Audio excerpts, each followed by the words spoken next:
Good afternoon. My name is Ken Lusbader. I'm one of the co-directors of the NYC LGBT Historic Sites Project, reporting for you live from the Kingsborough houses in Crown Heights, just on the Bedford-Stuyvesant border. We're here to discuss Richmond Barthé, one of the country's greatest sculptors, and we're looking at this work behind me, this relief that's 8 feet by 80 feet long. Our project is a cultural heritage initiative and educational resource documenting LGBTQ place-based history in the 5 boroughs of New York City from the 17th century to the year 2000. We want to convey that LGBT history is everywhere, and in this case, at the Kingsborough houses in Brooklyn. We're going to be joined with our last installment today with our Met colleagues, Randall Griffey, who's curator of art and contemporary, modern art and contemporary art at the Met. And then we're going to walk closer maybe to talk about this piece of work. And we're going to be looking at 2 completely different types of sculptures in use. This is a public work of art, and the Met in their collection has the Boxer, which is a much smaller piece of sculpture. But we're going to be looking at it from the eyes of the audience. Who was the initial audience? Yeah, I think we're back. Ken, looks like you have a beautiful day to be out there. Yeah. Really gorgeous sun. Yeah, and it's great to participate in this program with you today, and we have lots to talk about. We do. I'm looking forward to it. Yeah. Let me just provide a little context to Richmond Barthé here. This is a photo of him with one of the panels that we'll see up close before it was installed. This is what the panel looked like and made in reverse of in situ. It's in cast stone. But why don't we walk up there now, and I'll give you a little background on Barthé and why we're talking about this. This piece of work was completed in 1939 and installed here in 1941. It's called Green Pastures, the Walls of Jericho. Barthé, as I said, is recognized as one of the most important African-American sculptors of the 20th century. He's known for his figures depicting Black history, notable stage and dance performers, religious subjects, and public works. Barthé was born in Mississippi in 1901. He studied at the Art Institute of Chicago and came to Harlem in 1929 towards the end of the Harlem Renaissance. And while he entered this very homosocial world of people affiliated with that Renaissance, mostly gay African-American or gay Black men, he had relationships and close supporters all his life, including Alan Locke and Bruce Nugent, who was a one-time lover. And he also sort of associated with all the luminaries of that period as well, including Lincoln Kirstein, Paul Cadmus, Langston Hughes, and so forth. So he lived in this very world. And although he didn't sort of explicitly reveal his homosexuality, he traveled in those circles. And also many of his works, which we'll be seeing today at the Met, sort of have homoerotic themes in them themselves. This is his largest work, and it's a public work. As I said, it's 80 feet wide. It was the first time he ever did a relief. And as I mentioned, it was intended for the Harlem River houses, which were completed in 1937, which were one of the first federal housing projects specifically built for African Americans. He was employed by the Work Progress Administration as part of a team of sculptors that were there to create public art for that project. So originally it was titled Exodus and Dance, and it was for the back of the amphitheater that he envisioned would be used for dance, music, theater performances. Again, and the audience was going to be primarily African-American residents of this housing project. He used what he was most familiar with in many ways, biblical imagery and African dance. And you can see the left side depicts Mark Connolly's 1930 images from the play Green Pastures. It was a Pulitzer Prize-winning play. Barthé saw it in 1933 and was very moved by it. It depicts the Old Testament through the eyes of an African-American child. I just want to say, I'm jumping ahead a little bit, but you can see in the details here, this is in a really bad state of disrepair, and NYCHA and the City Council have estimated that there's a $1.8 million restoration need here. And there are plans, I believe, my best understanding is that the city is working on the contracts and that the work will be sort of being begun implementation in the next 6 to 8 months. So this is the left side, and the depictions are in this relief. And if we want to look again at this photo, specifically, this image there is Barthé sitting by that, what became the actual reverse of this panel. And it's done in cast stone, which has this lovely glint you can see in the relief. The right side, you can walk down there a little bit and see this, is African dancers inspired by David Wendell Leon's 1929 ballet, Shingandi, which sort of come to life in their movement here. You could see sort of the details of the torso and shoulders and how they were arranged, which would be interesting when we talk to Randy about the boxer, which we'll be hearing about in a few minutes. Maybe we could step back a bit to get a whole pan of this. It's really impressive. It's hard to get a sense of the scale if you're not here. It's big. And so the disappointing thing is what happened to Barthé in this sculpture is that the amphitheater was never built. And when Harlem River houses were opened, these were still in storage. The people in charge, without Barthé's sort of imprimatur or involvement, had them installed at the Kingsborough houses here. He was very disappointed because he felt the inspiration and quality of the work and power of it, which was meant for an African-American audience, was not going to be embraced by what was primarily a white occupancy at that time of Kingsborough houses in 1941. So he got very disillusioned and very upset with that. But today it is embraced by the community and called the Wall. And on the other side is sort of more of a local mural that was painted on and part of the Weeksville team that has been sort of advocating along with the city for this restoration. Weeksville is a historic area not that far from here. At that time, the panels were renamed Green Pastures, the Walls of Jericho.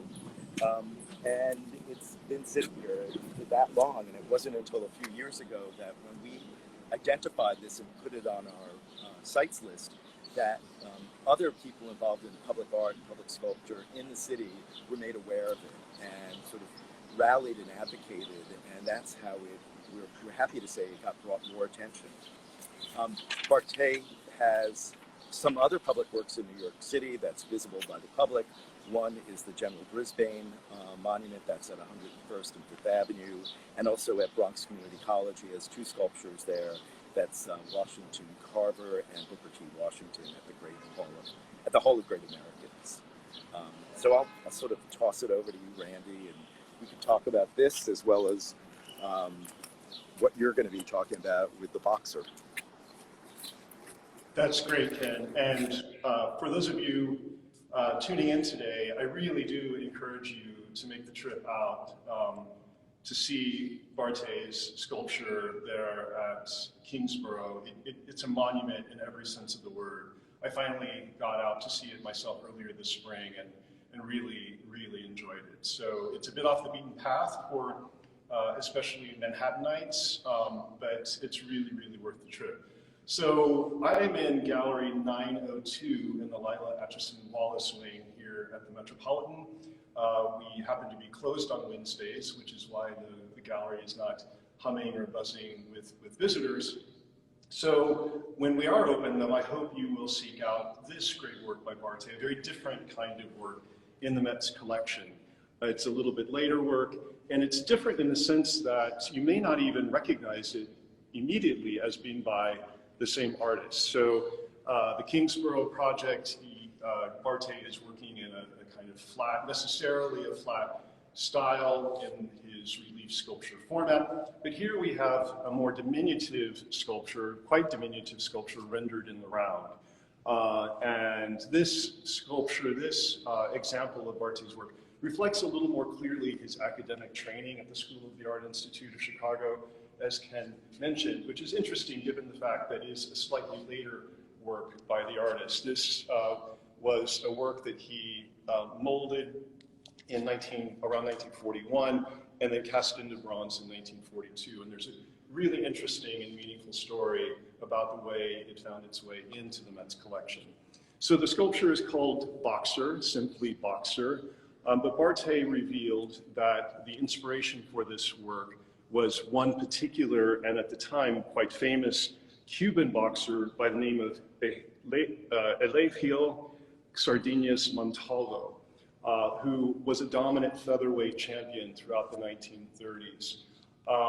And so it begs the question, why this subject? And there are a number of ways to answer that question. One is that Barthé's work, in many regards, was about exalting and affirming the dignity and humanity of his sitters, especially his Black subjects.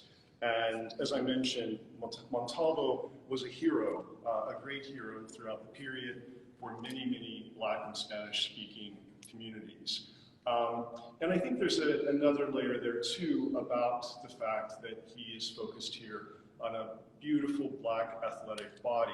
And as the details on the Instagram feed may have revealed, he's actually, interestingly, mostly nude.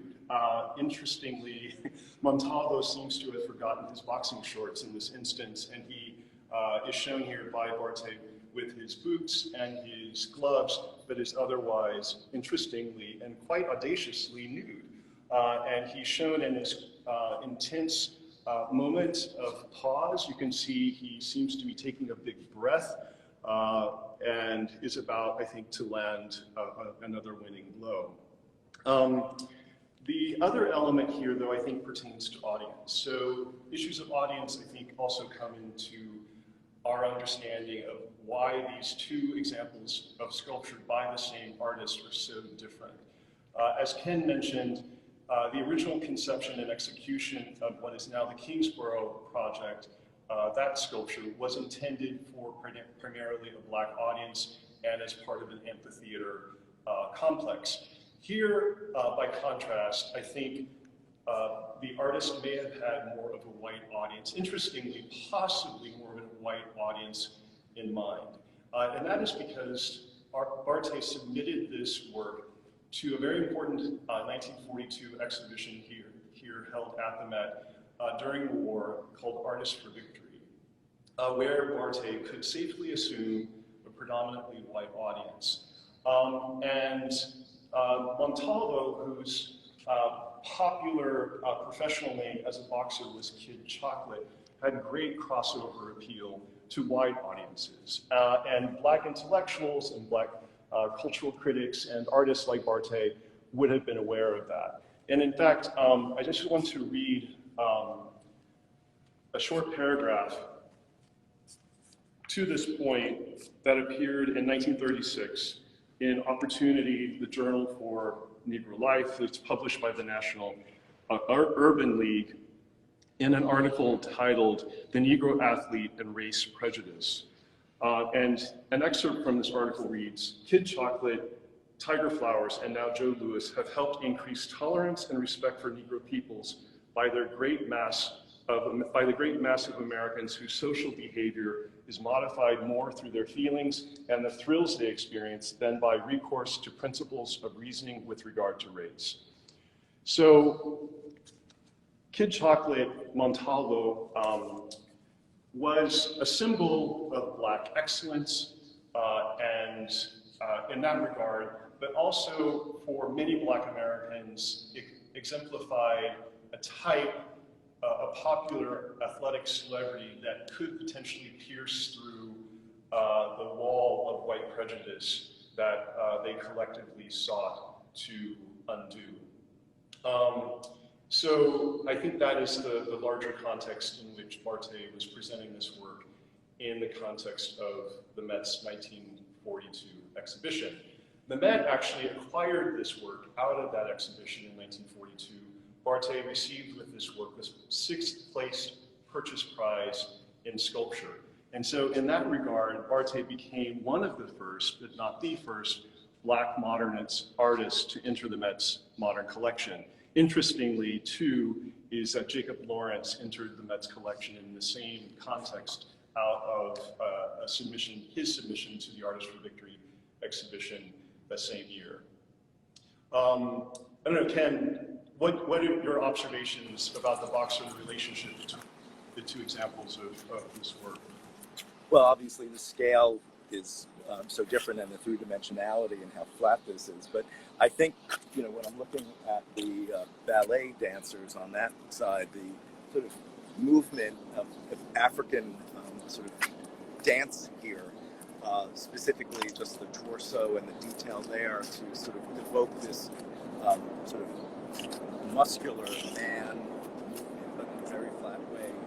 It's very, when I came here the first time 4 years ago, that's what I just saw coming out of the work, and how he was able to depict sort of the body that way. And I think one of the things that I remember reading that you've written about the boxer is that was done not from life. And I would he did it from memory.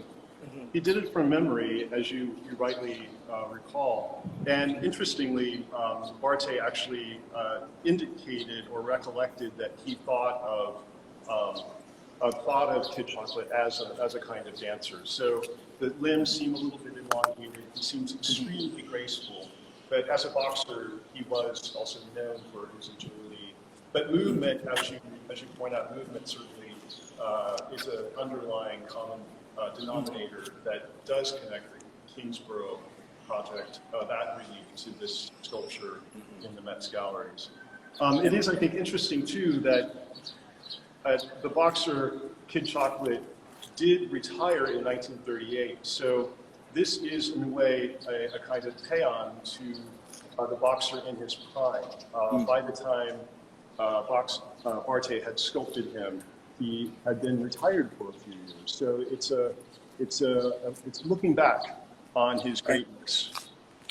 And Barthé, I have a quote here where he says, "All my life I have been interested in trying to capture the spiritual quality I see and feel in people. And I feel that the human figure, as God made it, is the best means of expressing this spirit in a man," which I think is applicable to the boxer as well as these bas-relief here.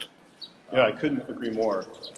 I think the other thing, before we started the live, you had mentioned the step down of the frieze itself, and again, this is like preservation, forensic preservation. Like, why does it do that? If you didn't know that it was for an amphitheater, you'd wonder if that was part of the artist's intent. But when you know it was for an amphitheater, the rear of the back of the amphitheater, you understand that it was supposed to be sort of more curved and less, sort of enveloping space, that this would be on the rear.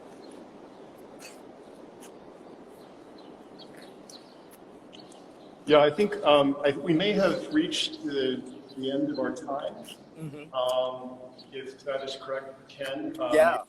Do you have any final thoughts, or? I just want to. This has been, I think, such a wonderful collaboration between those of us at the Met and your team with the LGBTQ historic sites.